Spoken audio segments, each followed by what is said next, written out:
Good morning. We're going to do things a little differently today. Hi, my name is Isaiah. I'm the guy that controls the buttons here on News and Motions, but you probably already knew that. But if this is your first time tuning in, first off, we just want to say thank you for tuning in and welcome you to News in Motion. If you're tuning in live with us here at 7:25 a.m. Today is Wednesday, June 19th, 2024. Happy Juneteenth, everyone. Happy Juneteenth. Um, Make sure that if you are going out today, one, that you are staying hydrated and staying cool, especially if you are in Columbus, Ohio, because it is supposed to be like a high of 94 degrees today. So, you know us. We don't really go anywhere unless there's AC, a swimming pool, something like that.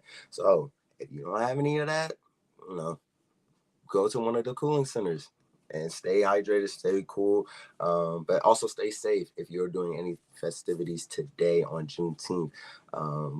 If this is also your first time tuning in with News in Motion is a news media outlet, with relevant commentary and call to actions. We also talk about voter registrations, and we also coming up soon have our young people takeovers. Don't forget to tune in next month for our young people takeover with myself and our high school ambassador, Miss Lexi Williams.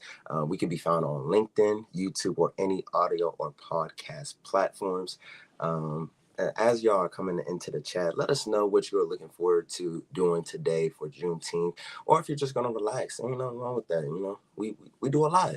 Ain't nothing wrong with taking a time off, taking some days off. Just relaxing, just unwinding a little bit. Just enjoying nature. But before we get started, we also have a special guest with us today for What to Know Wednesday. We have Miss Heidy De La Cruz. I hope I was saying her name correctly.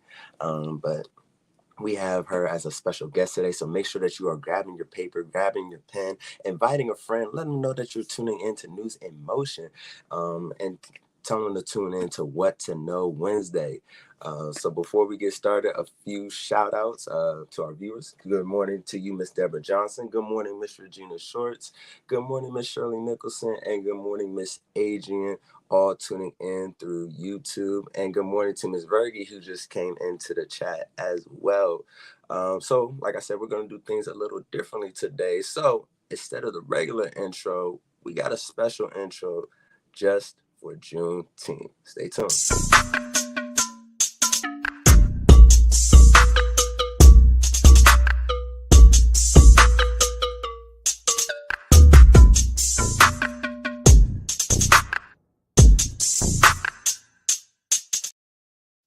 Hold on, wait a minute. Who don't? Hey, hold on, wait. I'm gonna bring her in right now. Hold on. Who don't made that beat?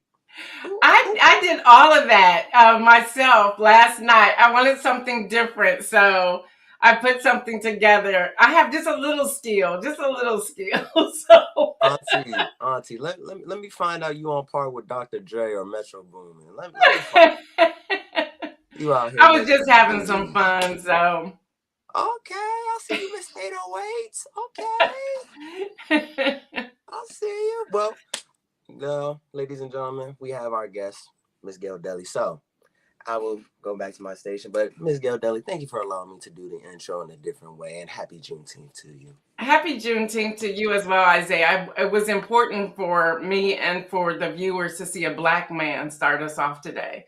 I was serious about that. So thank you for your willingness to do that. So good morning, everybody. I see you, Deborah, Regina, Shirley, Adrian, Bergie, Shardinia. Deborah says, I'm ushering for the Lion King today. Oh, have fun. Downtown Columbus. And then Marion Jackson, good morning to you. Yeah, we have so much today, but we want to focus it.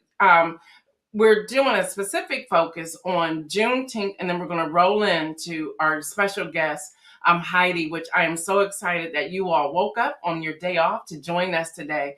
I'm just really excited about everything that's happening on this What to Know Wednesday. Well, thank you. I see you, Dr. Antoinette. Thank you, Deborah. Y'all, today is Wednesday, June 19th. This is Juneteenth. Most of you, if not all of you, may not be working today. And I'm excited today. I will be out registering people to vote. I have my vote t-shirt on, y'all, that comes from News in Motion. So I'm really excited about that. If you have nothing to do, or you're out and about and you're in a line at the grocery store, or you're attending any type of event, even at a church event, hey, take your iPad, take your smartphone, take whatever, and register people to vote. It's just a simple question saying, hey, are you registered? Or, hey, have you checked your vote status today? We are doing this, as you all know, in combination with When We All Vote. Or if you received the Friday rundown on Friday, I sent all that information of how you can sign up to become a captain for today, for in conjunction with, in collaboration with When We All Vote. I see you, Judy Neal. Good morning to you. So with that, Pastor Holmes did a great job yesterday, so I don't really want to dictate or go back through things that he talked about, but you know the history. If you don't know the history, I'm going to encourage you to Google it.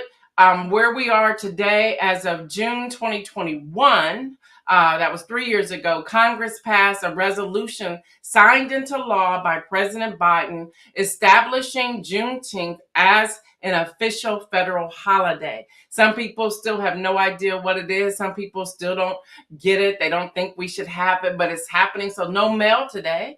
The post offices are not open. Y'all, Wall Street is not open. So no stock exchange, no stock market today, no option trading today. All of those things are closed. Federal and most state buildings, employees are off today. Good morning. Happy Juneteenth to you as well, Kim Edmondson. So with that, I just want to reiterate some of the things that Pastor Holmes mentioned on yesterday, and that is, y'all, support some Black businesses. Seriously, support some Black businesses. If they have a nonprofit or you want to give to their cause, give to their cause, but don't just make it today or shop Black small business on Saturday or shop Black businesses on certain days. Make sure you are contributing all the time.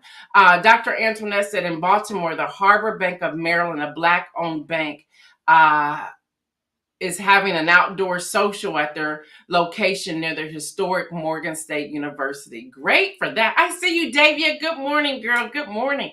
And y'all, there's someone popping in here. Support Black businesses. I cannot stress it enough. Y'all, don't sit at home with your feet up, drinking a mimosa today. I'm not doing it either. I'm out. I have an agenda. I have my iPad. I'm ready to register some people to vote or to check their voting registration. So y'all do something. Watch some movies that will help you connect. Different documentaries or docuseries that are out there. Attend. There's a lot of events that are going on all around the country. Attend an event. Again, throw some cash apps to people, y'all. Seriously. I don't know if y'all noticed it yesterday. And I know I've been telling y'all that the anniversary was June 20th. No, it was the 18th. But whatever, we're celebrating all week. So I made the post yesterday. You know how Facebook will give you that that memory. Y'all, was 4 years. And there was a couple things I noticed. Davey, you'll get a chuckle out of this. Y'all, I have definitely lost some weight since 2020. I have. I was like, man, my face was fat back then. I have definitely lost some weight. I laughed because I was sitting on a futon in my daughter's old bedroom with an iPhone propped up on some little shelf doing what I was doing. And look at us now. We're streaming. We're doing all these things. So here's my inspirational message on the front side. Never give up on your dream. Never give up on something you want to do, and block out all the naysayers. Just block them out.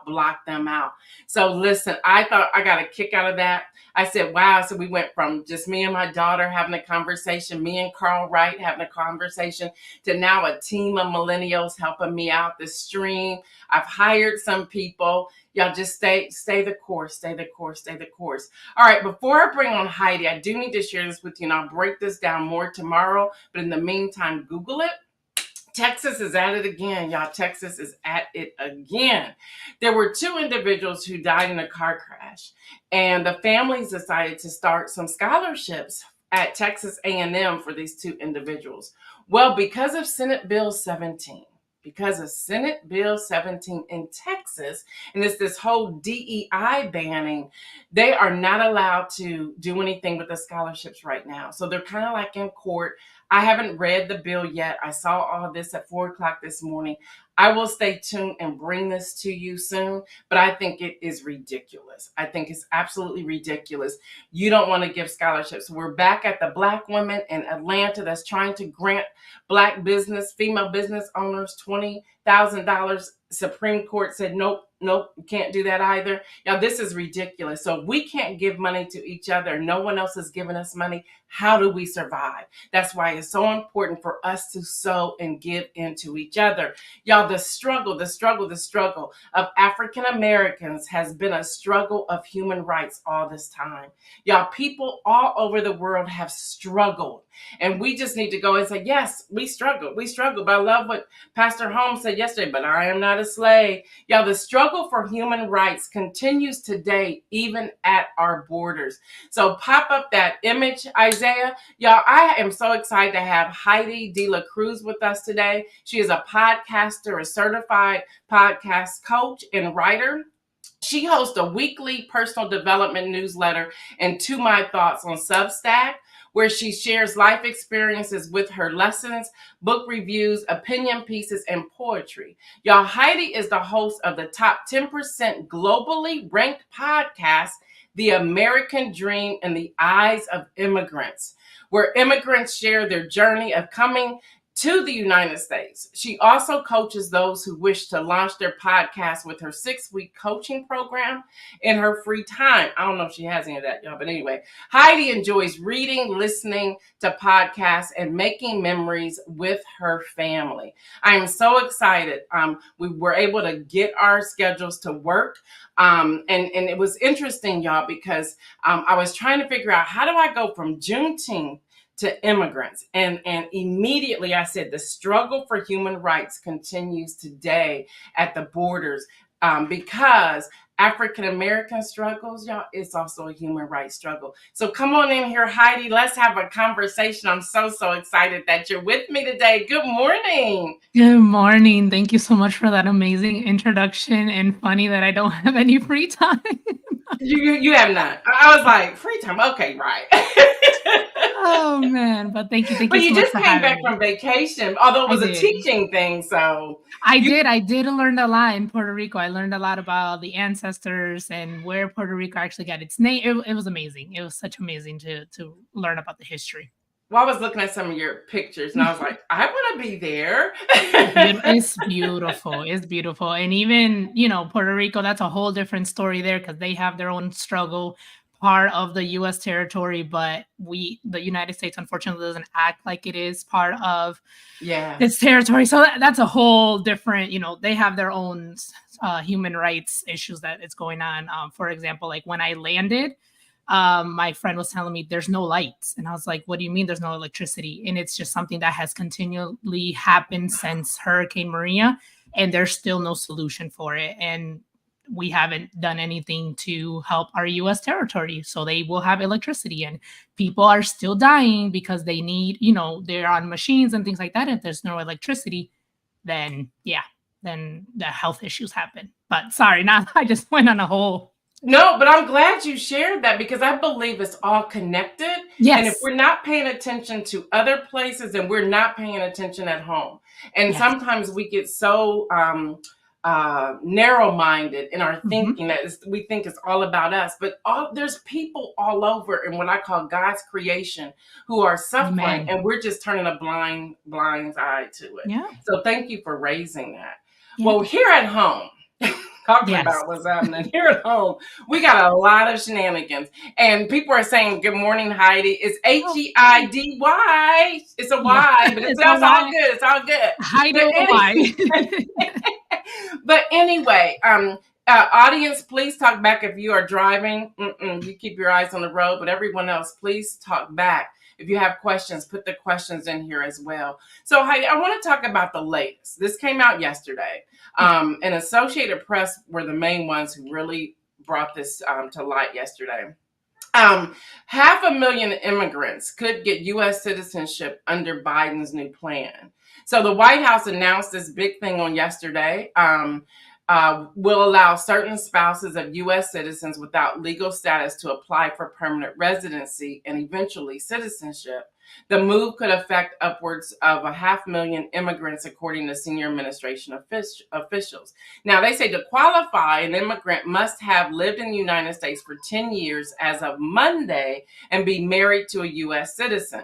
Well, what are your thoughts on all of that? And what's going to be the pushback, you think, from the other side? And I'm talking nonpartisan here, but there's going to be some give and take. So can you please speak to that? And then we'll go backwards into everything else that's happening and all those documents I sent you. Yeah. Yeah. So, keeping the family together, which I find is very important. We know the history of systems put in place to separate families and things like that. And so I think this is a very good thing. I do know that previously they would have to, obviously, if they're undocumented, they came through the border and things like that. And so they didn't go through a checkpoint. So I know that previously they had to, in order to get residency, they had to leave the United States and then be able to come through a point of entry and then have that like rifle entry. So I'm assuming they're taking that away. So it's like, oh, if you're undocumented, married to a US citizen, you've been here for over 10 years, then you don't have to do the legal point of entry. But keeping the family together I think is huge. For my podcast, again, I interview immigrants and I also interview a lot of attorneys. And one specific attorney was telling me how the one thing that she loved about her job is like, it doesn't just affect the family that she's helping, it also affects the community, the friends, and the extended relatives around them. Because unfortunately, we know there's a lot of misinformation out there. And so when someone is undocumented, their family knows, and usually their friends know, right? And so if they are able to find, get help with an attorney, then other family and other people knows like, hey, this attorney is legit. They're not going to steal your money. They actually help and things like that, and helps keep the family together. Growing up, she said that she realized that a lot of the people who would get deported were the breadwinners of the house, right? The men. And so once they got deported, it's like, what's happening to the family? Like the breadwinners leaving, they have wife, children, and it's like, it's just like their life goes up in shambles because it's like the breadwinner, was left. So I definitely see this as a good thing to keep families together. In the Hispanic community, we value family a lot. And we're very close-knit community, right? So we like stay very close. We do things together in our family and in our extended family and things like that. So I find this as a good thing. And the pushback that we'll probably receive is, I don't know, same thing as always. Like, they broke the law, they need to come rightfully, and, they should be gone. But if you think about it, undocumented, usually the ones that will qualify, they've been here since they were little. So they're usually part of the dreamers, right? So that Obama put into place under his administration, Obama and Biden actually. And so the dreamers, they came when they were younger. So they didn't have a choice. It was a choice that was made for them by their parents because their parents really legitimately believed that coming to the United States was a better option than being home. And you can check out my podcast. I've interviewed dreamers, so you can hear their stories and things like that. But so usually those who would qualify, they've been here for more than 10 years. Those are usually dreamers. So that means like the choice was made for them. So that's the thing. Like we got to look at the bigger picture. Right. Not just like, okay, who qualifies? They've been here for over 10 years, but it's like, it's deeper than that. Right. It's more of like the choice was made for them. Again, like I said, they usually came as kids. Cause I think I read a little bit of what you had sent me about the dreamers. And it is like now they are either graduating college already or getting into the workforce. Cause again, they've been here since they were, babies, like kids. So it's like now they're getting into the workforce. And so since there's no real solution for them, except for the ones who may be married to citizens now, to be able to provide, keep, putting into the economy, keep, education, and they're educated and have a career and things like that. A lot of them are business owners too. A lot of the dreamers that I've interviewed, business owners. So what does that do? Small businesses are the backbone of our economy. So they are business owners, they're providing to the economy. Despite the misinformation that's out there, they actually do pay taxes, but they don't get, tax returns because they, so there's Yeah. that. And I'm glad you're raising the misinformation. And by the way, Isaiah, if you will pop up her website, can people get to your podcast from your website, or do they Yes. go to Spotify or wherever they listen to podcasts? They can get it on my website, and then also wherever you listen to podcasts, and it's also on YouTube as well. Okay, good. Because I want us to go back and do our research, because there's so often we are quick to say things that are not true. But having a podcast like yours and you being what I know as a trusted source to go and download, and you all share this with other people as well. And I don't know why y'all quiet in the chat. Let's get these questions out here. So here was the latest fact sheet on keeping families together. And this is before we even get to the other pieces. There were 5 highlights that they gave, and that's implementing executive actions to bar immigrants who cross the southern border unlawfully from receiving asylum when encounters are high, deploying record numbers of law enforcement personnel, infrastructure, and technology, seizing record amount of fentanyl at our ports of entry, revoking the visas of CEO and government officials outside the U.S., and expanding efforts to dismantle human struggling networks and persecuting individuals who violate immigration laws. One thing when I read this initially, and then of course the news cycle and the social media started, people blew that out of proportion as if this was directed directly to immigrants and not to those who are abusing the system. Mm-hmm. Can you give us any type of pointers on how we can either vet these sources before we then go out and share this information, or what we need to look at to gain a better understanding? Because none of us want fentanyl here. None of us want these different things of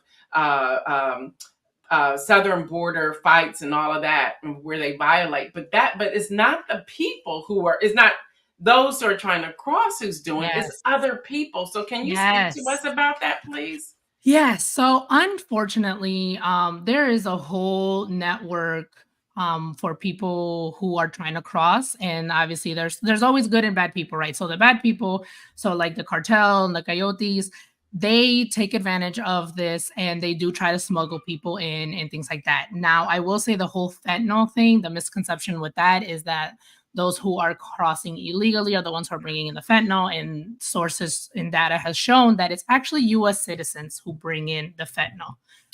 They hide it. I saw this documentary. I think it was CNN, but I'm not sure. But it was like they were stopping people, citizens. They were crossing the border, and then they had to the officers could tell when something was up. So they would stop, and then they caught a few girls who were bringing in their bras, just in their bras. Again, U.S. citizen. So data shows that it's U.S. citizens who are crossing through point of entry who usually bring in the fentanyl. To me, how we can crack that down is not having the demand for fentanyl. Why? It's just like the U.S. is a high consumer of illegal drugs, unfortunately. So if there isn't a demand, then there wouldn't be supply, right? And so to me, that just goes back into, more mental health, more resources for mental health, or access to mental health, and then obviously more resources and accesses for rehabilitation, right? For rehab. Because when people get, caught with drugs and things like that, or are addicted, they commit crimes, but then where do we send them? We send them to prison. Prison here is a for-profit corporation, and it's not made for rehab, right? So it's a lot deeper than what people make it seem. And so the implementation to executive actions to bar immigrants who cross our southern borders unlawfully from receiving asylum when encounters are high. So my thing with that is there's always been consequences for people who cross illegally. Always. That's never been an issue. Like if people cross the border illegally, they get caught. deportation. Like that's always been a thing. So my concern with this is just like when encounters are high. So what is it exactly that they're talking about? Like what, like I would like more details on that, like when encounters are high, because people who it's legal to seek asylum, right? And so when you look up how to seek asylum, it doesn't tell you, it just tells you that you need to be on US soil, right? And so a lot of times people will fly with a visiting visa. So that's legal, right? They have a visiting visa that they can come to visit the United States, and they can be here for, I believe, 6 months. So they can't stay longer than 6 months. But a lot of people do overstay, and then they try to seek asylum. So once they overstay their visa, then they become undocumented. But they came legally, because they came with their visa. It's just different ways of like milking the system. So there's that. And then the people who are at the southern border, a lot of them do actually go to the point of entry. But our system is so backed up because we don't have enough immigration attorneys. We don't have enough immigration judges to review the cases in a timely manner. So that's the complexity in the with our system right now, with our immigration system. It's just how backlogged it is because we don't have all the people in place to be able to process these cases timely. So, for example, I know a family who has been waiting. They're up to almost 10 years to hear their case for asylum, right? And so they received a letter, I believe, last year, their first letter that they received in regards to their case, and they've been here for almost 10 years. And they received a letter not approving or denying. It just said you have a court date, and that court date was for 2 years. So they received it last year, 2023. So their court date is in 2025, right? 2025 or 2026. So it's like, they are established here, their children go to school, they have a business, they bought a house. So they're established here. I mean, it's been almost 10 years. And the percentage of asylum seekers that actually get approved is really, really low, actually, which is another thing that a lot of people don't know.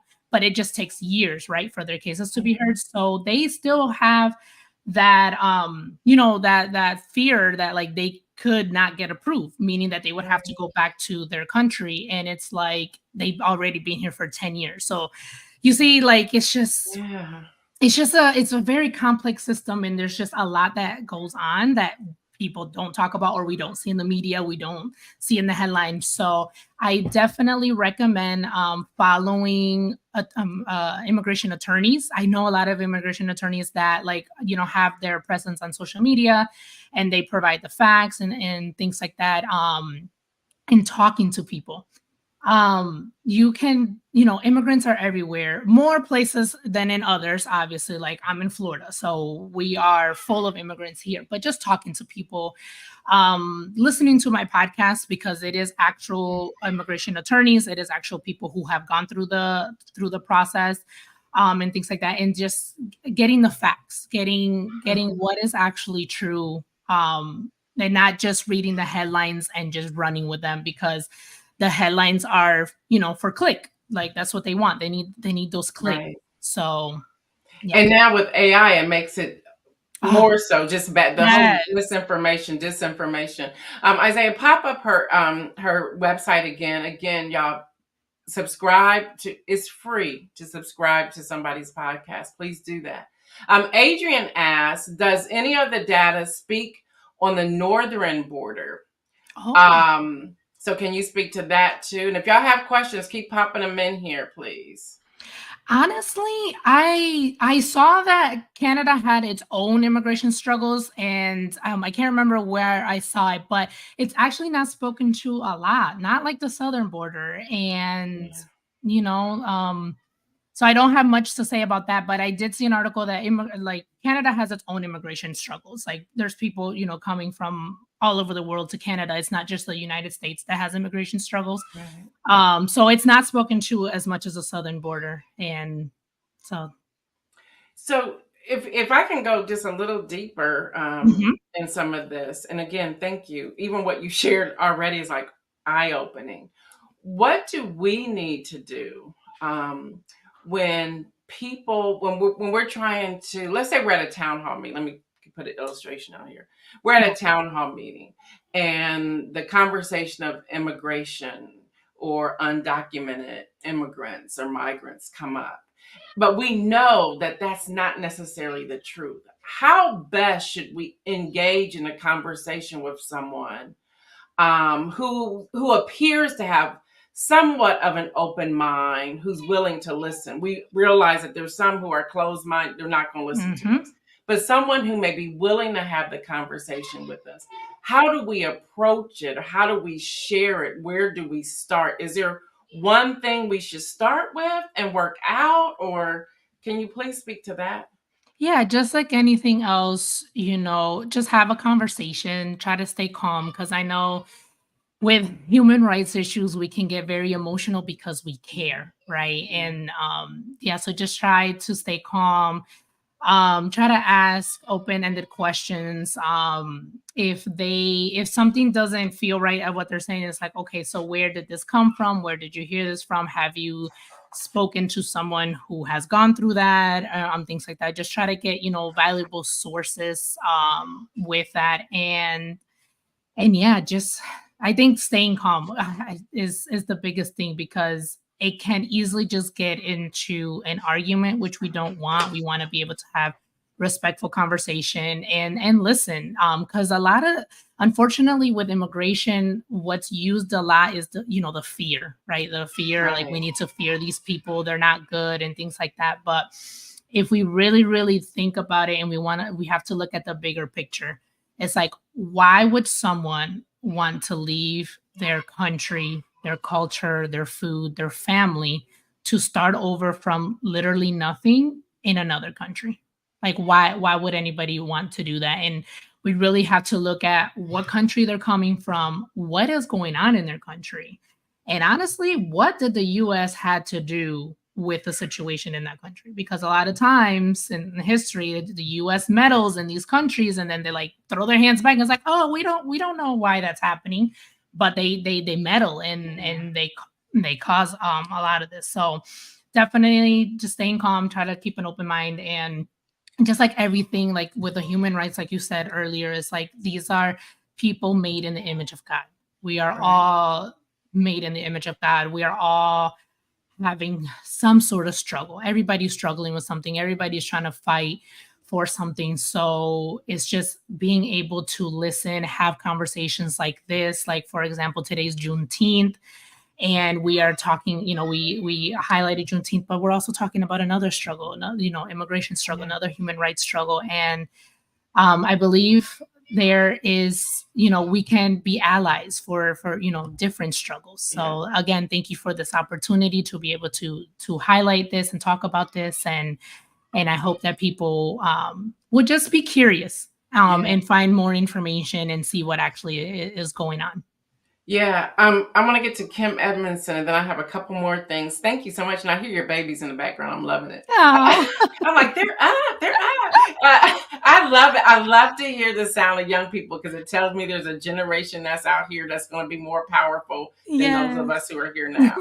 Kim said, if this country was built on immigration, how did we get into this backlog process? Great question. Good question. It goes back through the history of the United States, which I actually want to write a book about. It's all the different laws, policies, and executive orders that they've put into place throughout the years. And honestly, it's always targeted a specific type of immigrant. So like it used to be, people from certain parts of Europe. There's been laws put into place, to target Chinese, Japanese, and things like that. And so with the different laws and processes that have been put into place, I actually learned this from one of the attorneys that I interviewed on my podcast. It's actually episode 8. It was right in the very beginning. And he explained to me that also remember, like the family that I had spoken to about earlier, that it's been over almost 10 years, right, since they've applied. So he explained to me that, it's 2024, let's say, and a family comes and seeks asylum in 2024. And, we're in an election year. So the administration changes, right? And they change a law or a policy. And that may make the application that they put in 2024 not valid anymore. And again, these cases could be heard, years down the line, but since the policies or the laws change, it's no longer valid. So that's one of the issues of the backlog.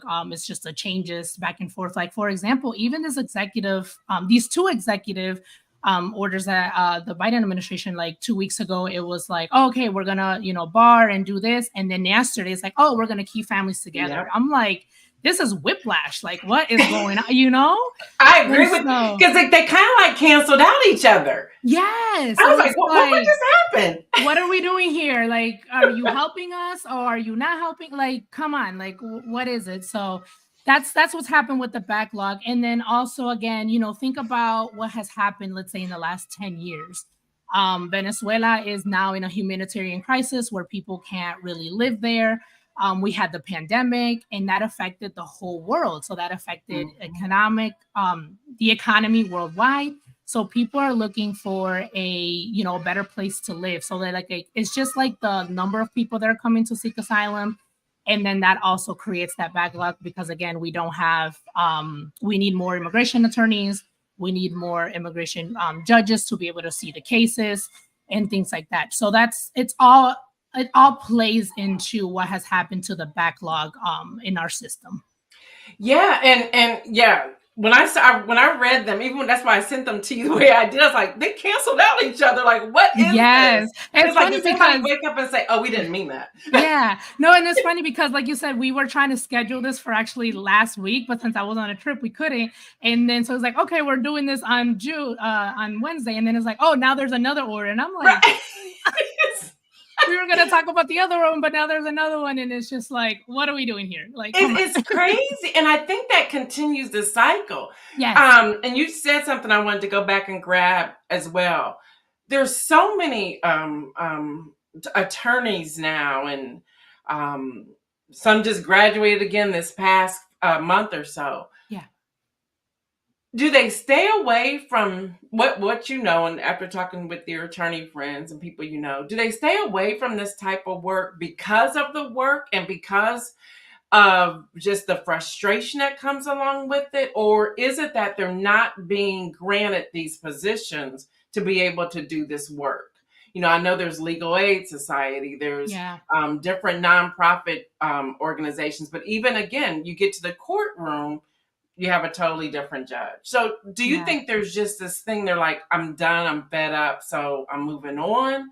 And what can we do to encourage more people currently in school that's about to take the bar to look at this work, because it will make a difference? Yeah, so I was actually thinking myself to being an immigration attorney. And so I went through the process of figuring out like how do you get into law school and things like that. And we know it's not easy. You have to have a bachelor's degree, and then you go into the law, try to take the LSAT. So you take a test before you get into law school, and depending on how you do on the LSAT, depends if you get in. And then once you go to law school, the thing is that with law school, like, you can't say like, oh, I'm going to be an immigration attorney, so I'm only going to study immigration law. No, when you go to law school, they teach you all laws, right? And then from there, you can choose which way you go. So let's say, for example, like for me, like I say, oh, I want to be an immigration attorney. Like, this is what I'm set to do. But then as I go through law school, I may be like, oh, wait, I kind of want to do family law or something else, or like civil law or anything like that. That can happen as well, because you're exposed to all the different areas of the law. And then after you go to law school, you got to take the bar, the state bar, whichever state you want to practice in. And the thing is that, like, the ones that I've interviewed, a lot of the immigration attorneys were immigrants themselves. So they are studying and trying to take these tests in a language that's not their own. And one immigration attorney really explained it well to me, especially with the LSAT. It's like, it's a very timed test. So it's like you have to be able to comprehend what you're reading and answer very quickly. For someone whose English is not their native language, they're literally translating in their brain as they're reading the question. So it's like we need more time to be able to comprehend the question in English, be able to translate it, and then answer accurately. So it's not like they're not smart enough or that they can't. It's just a little bit harder for them. And I was like, wow, I didn't even think about that until I interviewed him and thought about that as well. So there's many different things that can happen. But yeah, I definitely encourage if anybody would like to get into that. I mean, there's a lot of nonprofits that would, need volunteers. There is also you can also become an immigration specialist through the immigration department. I can't even think of their name, but like you become accredited. You do this class, you become certified, and you can actually help people with their processes without actually being an attorney, which is something that I learned with my podcast. There is an episode, I can't remember which number it is, but it's Become an Immigration Specialist. And she breaks it down as to like the classes that she took, the certification, and things like that. So she helps with a nonprofit putting the files and the cases together. Now, she can't legally represent them like, an attorney can, Right. but there is still help that she can do to move these cases along and things like that. But it's a hard job.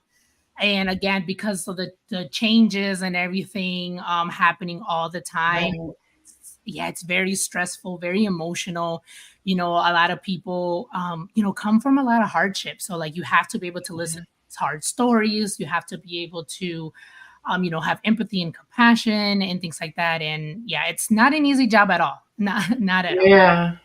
Well, one thing that, and I hear things like this, and the people in the chat will tell you, I'm sitting here going, oh, so we need to go write some legislation and make sure the tests are another additional 2 to 3 hours so that they can translate that. I'm in for a fight like that. Let's give these people more time. Yes. For real.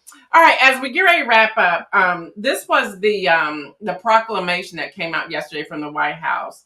And I'm not reading the whole thing, but it says, now, therefore, I, Joseph R. Biden Jr., President of the United States, by the authority vested in me by the Constitution and the laws of the United States of America, including Section 212 and 215A of the Immigration Nationality Act, and 1185 and Section 301 of Title III. I don't know why they put all this stuff in here. But anyway, he goes on and says, hereby find that absent the measure set forth in this proclamation, the entry into the United States of persons described in Section 1 of this proclamation under circumstances described by Section 2. He goes on and on and on. So I just really want to grab one of these. Under Section 2, it talks about the suspension and limitation on entry. And in that, it says the Secretary of Homeland Security shall monitor the number of daily encounters and subject to subjection of this section. A lot of legal language. And it says, notwithstanding a factual determination made under subsection, and they go through more language.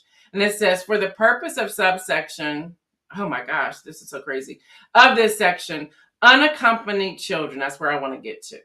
And they talk about what happens with unaccompanied children, that they want to make sure they have a secure place for them and a place to rest, lay their head, eat, sleep, so forth. Yeah. My question to you is, what can we do as citizens, as we the people of the United States, make sure that the children are indeed protected? Because you hear so much coming out of these places, these shelters for children.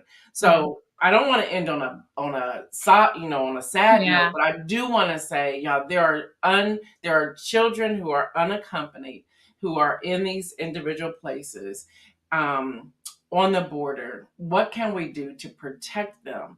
And how do we continue this beyond today? Yeah, so we can definitely donate to those shelters.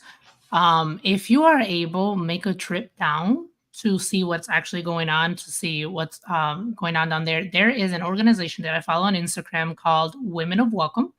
They are nonpartisan. Women of Welcome? Yep, Women of Welcome. They're nonpartisan, and they are a faith-based organization that they go to the border. So they do, I think, 2 trips per year. I haven't had the chance to go with them, but I would love to. And they go to the border, and they actually, and they take people with them so they can actually see what's going on down there. They pray with people. And so you can definitely donate to nonprofits that are down there, donate to the shelters, and things like that. So definitely you can get involved that way. Definitely pray.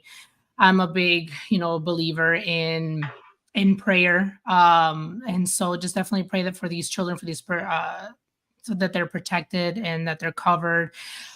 Because a lot of things happen in those shelters, unfortunately.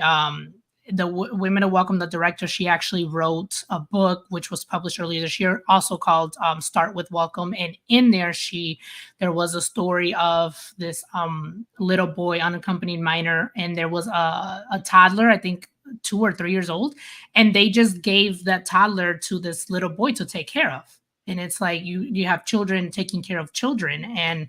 And so just, if you're able to go down there and do a trip to see what's going on, definitely do that. But definitely just if you can donate, clothing or money or anything like that, that would definitely help. And prayer, as always. So Women of Welcome, and the book is called what, and who's the author? Start with Welcome. Start with Welcome. Okay. And the author is Bree Stanford. B-R-I-E? B-R-I. B-R-I. Stanford? Stanford. And she had, I would have to get the spelling of the last name. And y'all will put that in the Friday rundown so that you all will have all of this. Yeah. This is we're just touching the tip of the iceberg. I cannot thank you enough. But y'all, she gave me an idea. We can do a News in Motion on location at the border, and Heidi could go with us and a few attorneys so we don't get in trouble. Yes, I would love that. I would definitely put in the chat if y'all would be interested in doing that. Like, seriously. And I think it makes a difference when you're on location and you see it, because it has a reference to it. Yes. But this has been great. I am so glad. I wasn't giving up on you. No, what about this day? What about this day? I know. Thank you. And thank you so much for your flexibility. And I was like, man, our schedules are not aligning, but here we are.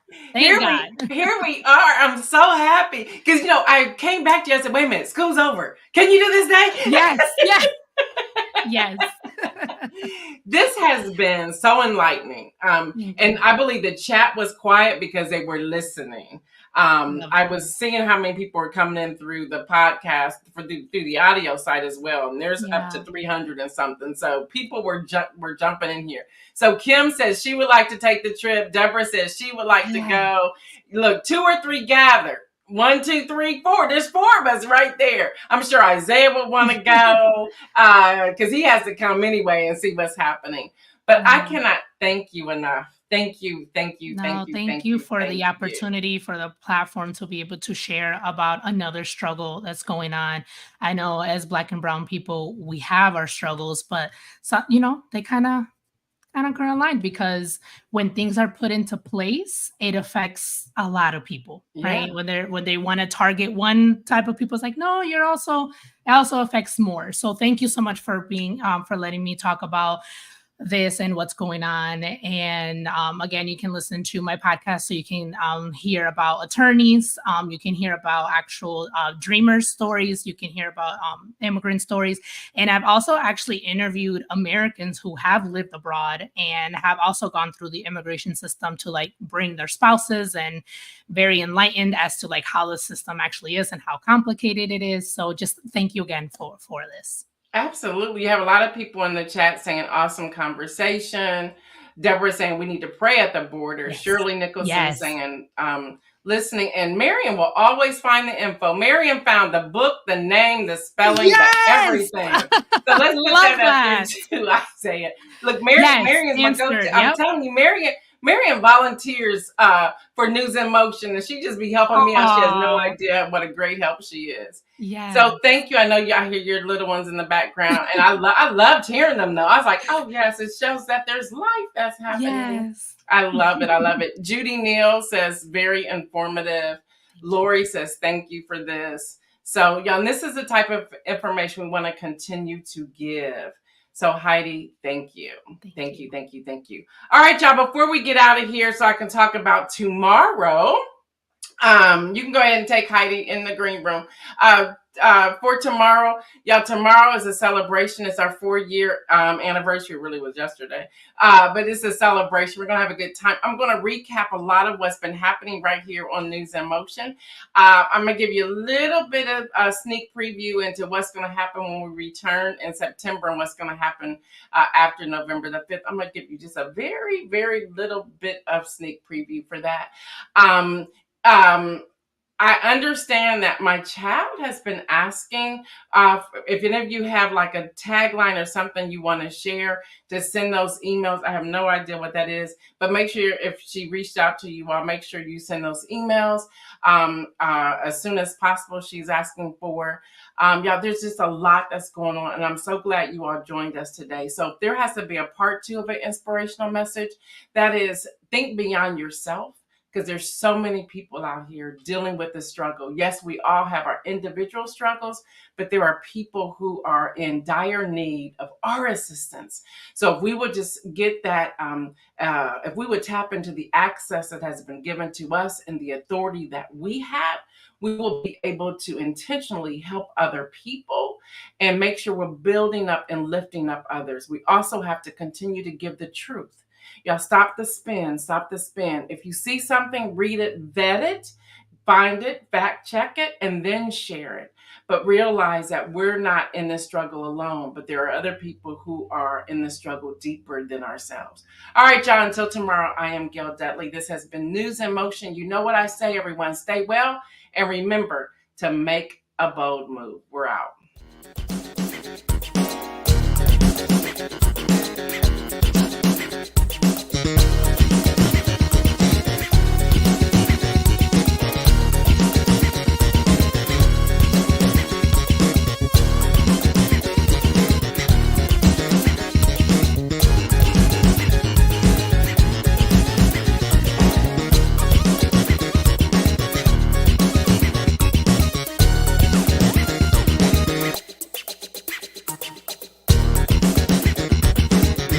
News in Motion.